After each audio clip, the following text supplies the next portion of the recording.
Recall our process model of decision making in which we've started with a gap, we've explored some root causes, and then we've generated alternatives, potential solutions to the problem.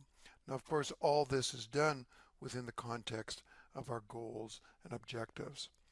Once we have a list of alternatives, the problem then becomes, well, how do we pick? How do we choose? So what we're going to look at in this lesson is a different technique for evaluating an alternative, especially given uncertainty about outcomes. So really, in this part of the course, we look at two emerging technologies. One is Monte Carlo simulation. And what Monte Carlo simulation allows us to do is evaluate alternatives in the face of significant uncertainty and even interacting uncertainties. And we will see how that works. The other technology, which we'll see later, is decision trees. Now, decision trees are a little bit different because not only do they allow us to propagate uncertainty and evaluate alternatives, decision trees actually have an algorithm that optimizes, that is, selects the best action in a particular situation. Now, there's one other option we want to consider, which is the possibility that during evaluation, certain patterns or certain phenomena emerge that maybe we didn't understand earlier. So what we can do is we can use the output of the evaluation and select phase to tweak our alternatives or to generate new alternatives. And this is an extremely powerful way to iterate during the decision process.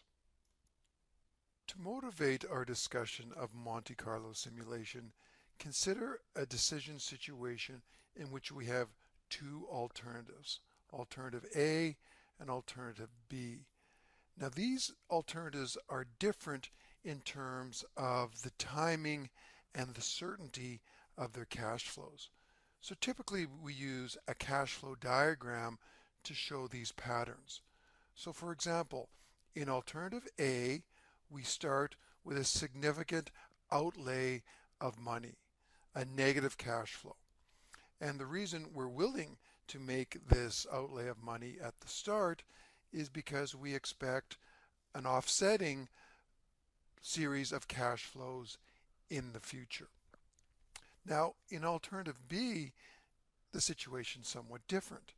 Again, we start with a large negative cash flow, but instead of having a predictable series of future cash flows, we're making a bet. So think of this as a risky startup or something like that, in which we make an initial investment in the hope that at some point in the future we'll get a much larger payback.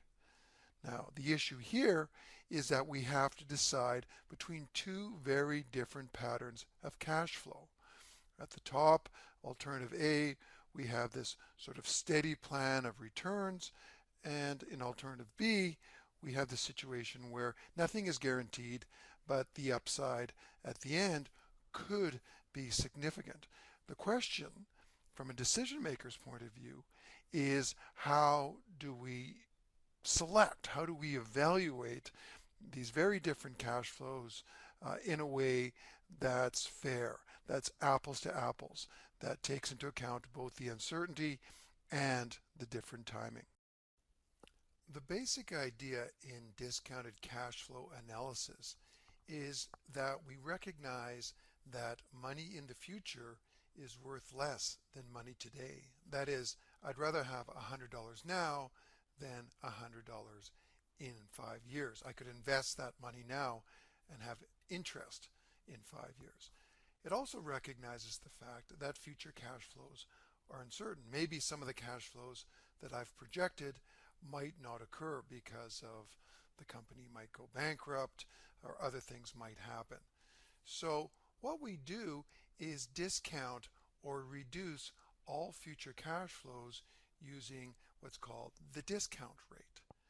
Now what this allows us to do then is to bring all future cash flows back into what's called present value and calculate the net present value. That is, I'm comparing my costs today to my benefits discounted today, and I can see whether the net present value is positive or negative. Now, discounted cash flow is extremely common in practice. It is really the language of business. But based on the foregoing discussion, a few obvious assumptions should jump out at you. First of all, we're assuming that the timing and the amount of all future cash flows is known with certainty at time zero. Second, we assume that the strategy or the decisions made in the future are known and static. That is, decision makers can't get to a certain point and respond to new information. Basically, the pattern of cash flows is set from the outset. And the third point, which is pretty important, is that the risk-adjusted discount rate is known and non-controversial. Now, to each one of these assumptions, we have a rebuttal. First of all, our cash flows in the future are at best guesses. They're really forecasts or projections about what might happen, and in certain environments, such as startups or risky ventures, we have no idea what our future cash flows will be. Second, this idea that decision makers can't respond to new information is clearly false. In fact, that's why we pay managers to respond to new information, to take advantages of opportunities, and to cut their losses when things don't seem to be going very well. So in effect, at time zero, it's impossible to project future cash flows because we have no idea what might evolve in the future and how the decision makers might respond to these developments. Finally, it's very difficult to get people in a room to agree on the discount rate. Typically, the time value of money component of that is well established, though by no means static, but it's this idea of riskiness. How much do we account for risk? How much do we discount for the fact, for example, that the company might go out of business? This is extremely difficult and extremely controversial, and it really makes a difference. So this is a constant source of problems in discounted cash flow analysis. Monte Carlo simulation provides a bit of an antidote to the shortcomings of discounted cash flow analysis. And really what it does, the core of the technique, is to replace these best guesses, these static estimates of future cash flows, replace them with probability distributions. Now these are still guesses, but the nice thing about a probability distribution is that it captures the range of possibilities. So for each cash flow in the model or each assumption in the model, the analyst goes through and estimates a range of potential values. And then what the Monte Carlo software does, and we'll see this, is it samples from these distributions, it solves the model given these different values, and it calculates the output. But because the inputs are probabilistic, the outputs are probabilistic. So you can imagine a situation in which we create a discounted cash flow model, and what we get is a distribution of net present values. Now the nice thing about a distribution is it allows us to ask really important questions. For example, we could calculate the probability based on our simulation analysis that the net present value falls below zero. Because if it's below zero, we shouldn't do the project. If the net present value is greater than zero, then we could argue that we are justified in doing the project. The point is that we start to consider ways in which the different probabilities can combine the best case output, the worst case output, the perfect storm, and we can get a sense for what might happen in the future. Now, just a word on the origins of this term Monte Carlo simulation. Now, imagine a roulette wheel, and And as you know, a roulette wheel generates a uniform distribution. That is, every slot on the wheel is equally likely.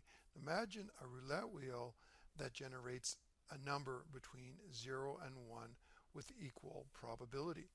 Now, what we want in Monte Carlo simulation is not equal probability. Recall that we said some of our cash flows might be normally distributed. Certain values are more likely than others. Well, what we can do is use what's called a cumulative distribution function for a range of distributions to really control what our outputs are. So if I generate a random number uniformly distributed on the range of 0 to 1, I can then transform that to some variable x with any distribution I want. Now in this case I'm showing a normal cumulative distribution, which means that most of the values of x will be very close to the mean. But very occasionally, for example, when I get a very high or very low value from my roulette wheel, I will see a value of x that's extremely small or extremely large. And this is really how the random number generation and the sampling within Monte Carlo works. Again, we'll see this in a few moments. There are many different software products for Monte Carlo simulation. Some are very sophisticated, some are very simple. We're going to use At Risk because it's spreadsheet based, which means it's very simple, and because it's occasionally used by companies. It's maybe not the market leader for the most complicated simulations, but it is certainly used by firms. And the idea is that we create a spreadsheet and then we use the at-risk add-in to Excel to run a Monte Carlo simulation. The first thing you have to do when using at-risk is start the program. So within Windows, you go to the Palisades program group and hit at risk, and it will start at risk, and then it will also start Excel. Alternatively, if you have Excel running, you can do the same thing and it will start at risk. The important thing is you'll see a tab up at the top that says at risk, and that gives you the specialized tools. Now, what we have here is a very simple economic impact analysis, which is the idea is the company is considering buying some software. That software is going to cost a lot of money in the first year. Most of these costs are in year one, but it will provide some benefits in terms of cost avoidance in subsequent years. And what we do, if we go down to this bottom cell here, we see we've used Excel's built-in NPV function, which gives the net present value given a discount rate and a periodic series of cash flows. So this is what we call a model. It's a spreadsheet model. It's deterministic, and it's predicting that the net present value of this project will be $539,949. A very precise estimate. And of course, that precise estimate is completely bogus because this model is based on many assumptions. Assumptions page, we can see some of these assumptions, and I've highlighted them here. So for example, one of the reasons that we're implementing this software is that it's going to allow us to reduce our number of full-time equivalents, or FTEs. Basically, we'll be able to move employees to a different area and thereby save money.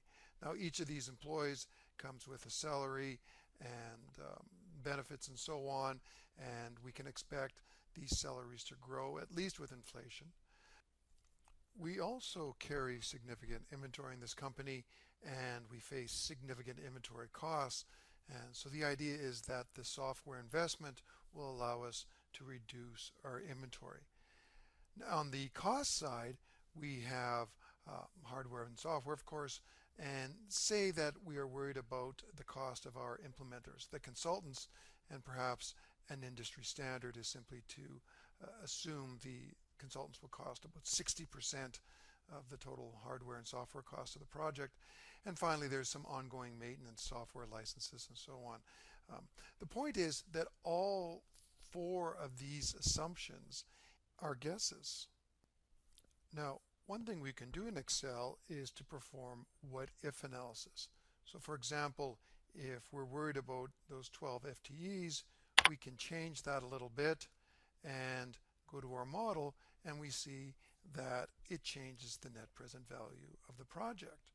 Or we could even consider a situation in which the software implementation went so badly we actually had to hire additional employees rather than lose employees, and we can see that the result is a large negative MPV. And the problem with that is it becomes a lot of work if you want to change these 4 assumptions simultaneously. So what we can do, and this is a little known feature of Excel, is save what are called scenarios. So if I go up here to what if analysis and select scenario managers, I've created some scenarios here. And all a scenario is, if we click on, say, worst case and edit it, all a scenario is a set of cells. In this case, B6, B13, B19, and so on. And what I do for each of these 4 cells is define a value that represents the worst case. So worst case FTEs is we have to hire 2 people. We actually increase our inventory. That is, we have a negative decrease in inventory. Consulting percentage is high, and so on and so forth. So what this allows me to do is very quickly is show the worst case analysis and hit close, and it changes all 4 of those cells at once. And I can switch back and see, whoa, huge negative net present value, just literally the worst case. On the other hand, if my boss asks me about the best case, I can go to Scenario Manager, and without wasting a lot of time, I can show a more optimistic case, and we see a large $4 million net present value. And if I want to go back to where I started, I had my most likely case or my average case, and I can save that and show it. Now, the advantage of that is obviously it saves a lot of typing because you can save sets of changes.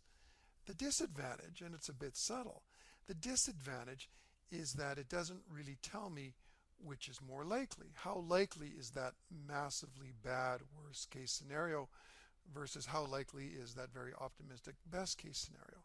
We have no idea, and that's one of the reasons we're going to get into Monte Carlo simulation. What I'm going to do now is replace my assumptions in my spreadsheet with probability distributions. And to do that, I need at-risk running, and I simply select one of my assumptions, in this case FTEs, and I define a distribution. So in this case, I hit the define button and I get a whole bunch of choices, a whole bunch of probability distributions. So in this case, I don't really know. I have no idea, like I said, about my employees. So when I have no idea, the triangular distribution is often a good choice. Now what the triangular distribution is simply a 3-point estimate. So for example, my worst case number of employees to get rid of is, say, -2. I actually have to hire 2 employees. My best case is, say, 14, and my most likely case is 12. Now, what at-risk does is creates this little triangular distribution. And you can see that 90% of the values fall within the range of about 1 and 12 employees. But there's some small probability, in fact we can measure it, there's some small probability, in this case about 2%, that I'll actually have to hire employees. The point of this is that we get this nice asymmetric distribution, allows us to capture the fact that we may encounter different things. Of course, most of the values in this will come from this middle range. So I hit OK, and that's good. What about estimated inventory decrease? Again, I have really no idea about this. So I hit define distribution. I'm going to use triangular again. The worst case is that I actually say have to increase inventory. So put 0.05%. My most likely case is 11%. And let's see, my upside is about 15%. So again, we get a asymmetrical triangular distribution. Consulting percentage, maybe that's a little bit easier. Maybe we have some data from elsewhere in the industry. So when I define the distribution here, I might use a normal distribution. And what we need for the normal distribution, of course, is the mean and the standard deviation. So let's assume this is available from industry sources, from our peers and so on. I'm just going to make the standard deviation a little bit higher and hit OK. Again, 90% of the values that are going to be sampled when this simulation runs are between sort of 45% and 75%. For my last one, for maintenance costs, let's assume that I actually have some historical data. And this is one of the useful features of this kind of software. So let me just switch pages here. And let's say I have some maintenance cost information from different projects over the year. What I can do is use this distribution fitting tool to fit that data to a distribution. So this is going to be my maintenance cost estimate. I'm going to fit it. And what we see is over on the left is at risk has gone over and made some guesses about what kind of distribution would fit. And it picked the normal distribution. So what we see in the center is the actual distribution, the histogram, these blue bars, and then we see the best fit normal distribution. And of course, by fitting that, it gives us estimates of the mean and the standard deviation. And I could actually write these into my cell. So that's what I'm going to do. I'm going to hit write to cell. And it gives me my parameters. And I'm going to put this here to replace my maintenance growth, or my maintenance assumption rather. Okay, so now the mean is very close to what I had before, but when we look at this distribution, we can see it's a normal distribution, and it's based on a fit. So that's a mixture of strategies I've used then to create the inputs. I've used some best guesses, I've used a normal curve, and I've actually fit some data. The next thing I want to do, now that I've defined my inputs, is define my outputs. So I go back to my model window and I select my MPV cell and I go add output, and it calls it here MPV. Sometimes it takes the row number, the column number for year one and says MPV1. I'm just going to leave that as MPV, and then I'm done. Then I've got my inputs and my outputs set up. If I want, I can hit my model window and it will show me a little picture of all my three inputs and list my outputs, and that looks good. So I'm ready to go.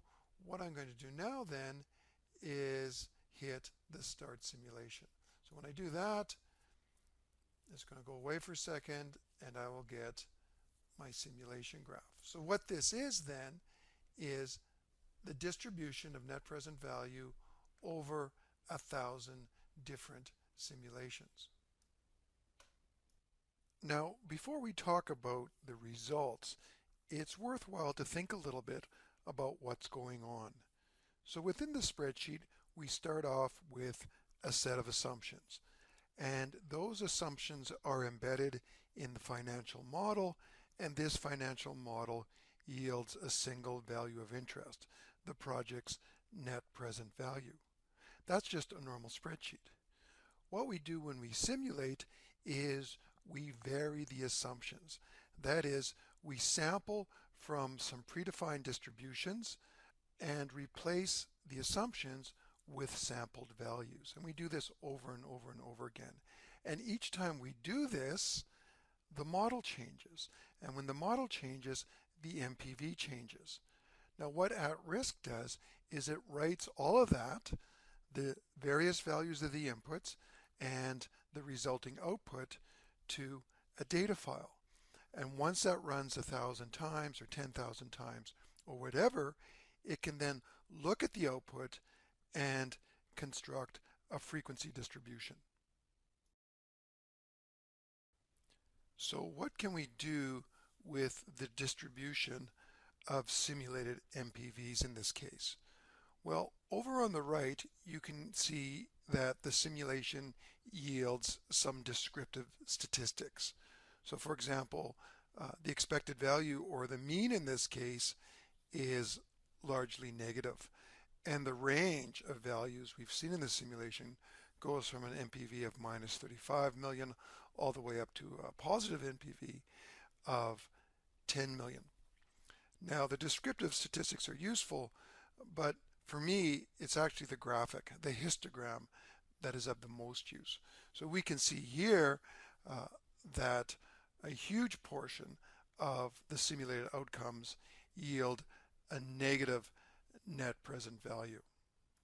Given these disappointing simulation results, we might naturally ask ourselves, how can we do better? How can we improve this project or improve the alternative to make the mean MPV higher, or at least reduce the variance so that our downside risk is minimized? And this is where we go back to the decision model and start thinking about how we can use our new understanding from the evaluation phase to inform refinements to our alternatives. So how do we understand what's going on in our simulation model, especially when our simulation model is much larger than the simple example we have here? Well, remember that one of the things that the simulation software does is it keeps track of its simulation runs. It keeps track of the inputs and it keeps track of the outputs. And if we look at this data, it should look pretty familiar. There's a response variable, NVP, and several input variables. And we might wonder, is it possible then to fit some kind of model, like a linear model, to this simulated data so that we can look at the coefficients and see what's driving the output? If we run our simulation data through linear regression software, like I've done here, the results aren't that interesting. Yes, the inputs vary, but once the inputs are set, the outputs are determined deterministically by the spreadsheet model. But we can still use this regression, and in particular the standardized regression coefficients, to understand something about what's going on in our complex model. So if you recall in SAS, we can get the standardized regression coefficients here, and what they are the change in the output given the change in the input, but instead of being expressed in some kind of units, they're expressed in standard deviations. So in this case, a 1 standard deviation decrease in estimated inventory leads to almost 0.978, almost 1 standard deviation increase in net present value. In other words, if we look at these standardized coefficients, we see that estimated inventory decrease is by far the largest coefficient. And because these coefficients are standardized, they can be directly compared. We can see, for example, that the maintenance cost at the bottom, variation in maintenance cost, has almost no impact on the variability we're seeing in our net present value. Now, of course, you don't want to go through the hassle of running a linear regression on your simulation results, and that's why At Risk and other software give you what's called a tornado diagram. All the tornado diagram is the standardized coefficients displayed graphically. So when you glance at this, you can see two things. You can see the relative size of the coefficient and their direction. So very quickly we can look at this tornado diagram. I think you can see why it's called a tornado diagram. We can look at this tornado diagram and say, look, this is being driven by our cost of inventory, and then on the other side, the negative coefficient indicates that consulting percentage is also important, but in a negative way. As consulting percentage goes up, our MPV goes down. And that way you can quickly glance at your regression results using the tornado diagram and see what's driving those results. Getting a tornado diagram in at risk is pretty straightforward. You simply start with your simulation results, and then down at the bottom here there's a little tornado. And there's variations of the tornado diagram, but the one we're most interested in, the one we just saw, is the one based on regression coefficients. And there it is. Given that we now know that the net present value of this project is being impacted in a huge way by our estimated inventory decrease, we might look for ways to reduce the variability of that decrease.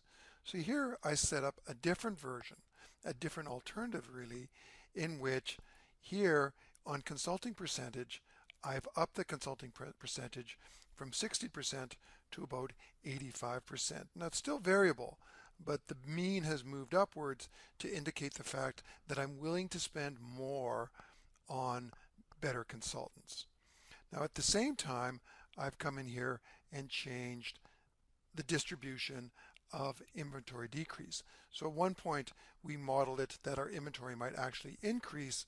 Well, with the new and better consultants, let's pretend that the riskiness of not achieving my goals here is greatly reduced, and now my triangular distribution is somewhere between 10 and 20%. So there's a bit of a higher upside, although it's quite a low probability upside of being in the 18 to 20% range. But I'm much more likely to achieve at least somewhere between 11 and say 18%. 90% of the sampled values will come from that range. So the mean is still very close to where it was, but there's less downside risk because I've changed my alternative to spend more on consultants.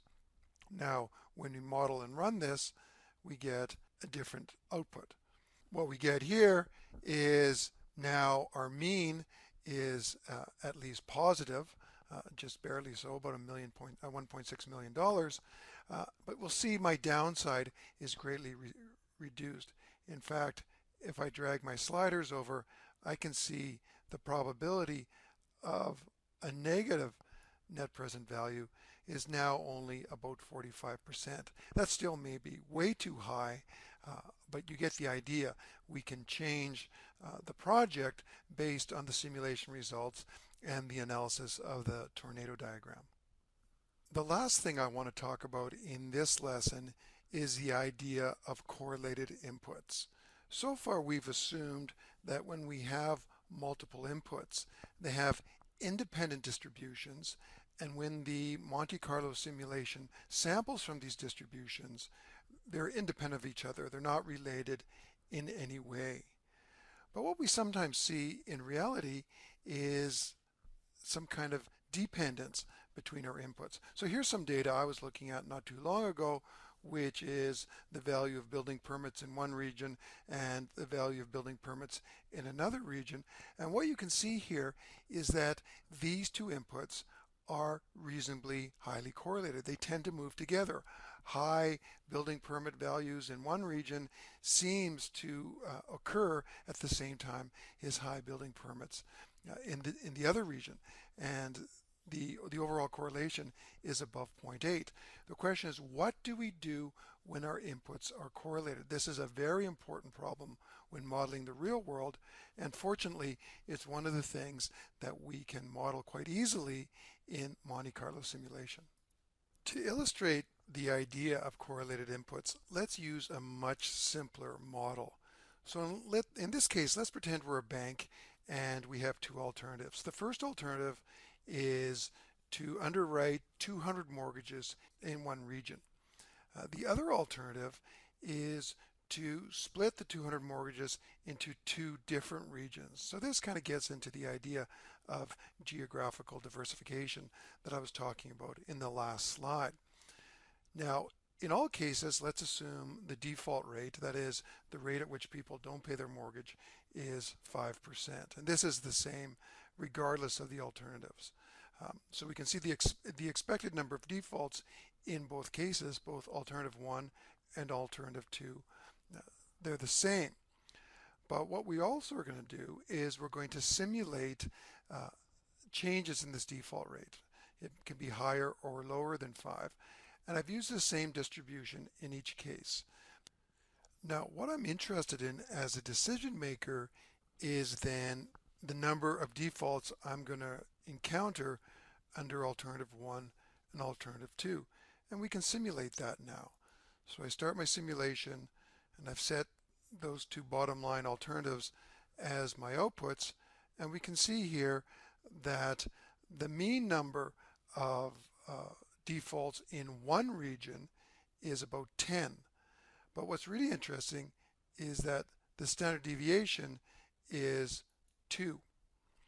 If I go to my other result, which is in two regions, the mean again is very close to 10, but now the standard deviation is somewhat smaller. It's only 1.4. This is the idea behind diversification, although it certainly might cost more to have two branches and to run two separate processes for creating mortgages in two regions. The advantage of that, especially if you look at the maximum number of defaults, is only 14, whereas in the previous result, the maximum number of defaults was as high as 16. So we're paying a little bit more to diversify, but in return, we're reducing the variability of the outcome. But what happens if the default rates in region 1 and region 2 aren't independent and in fact they're correlated? Well, at-risk has a tool right up here for defining correlations. So the easiest way to do this is to bring up the visual version and set the correlation in a scatter plot to somewhere about 0.85 like we saw previously. Now hit OK, and it's going to want a place for this matrix, and it's just going to write a correlation matrix with 0.85. Now when I run this, I get a slightly different result. Now for two regions, my standard deviation is very close to 2. So I really don't have the benefits of diversification because the two regions are highly correlated. I merely have the costs of diversification. So you can see why this kind of analysis could be useful.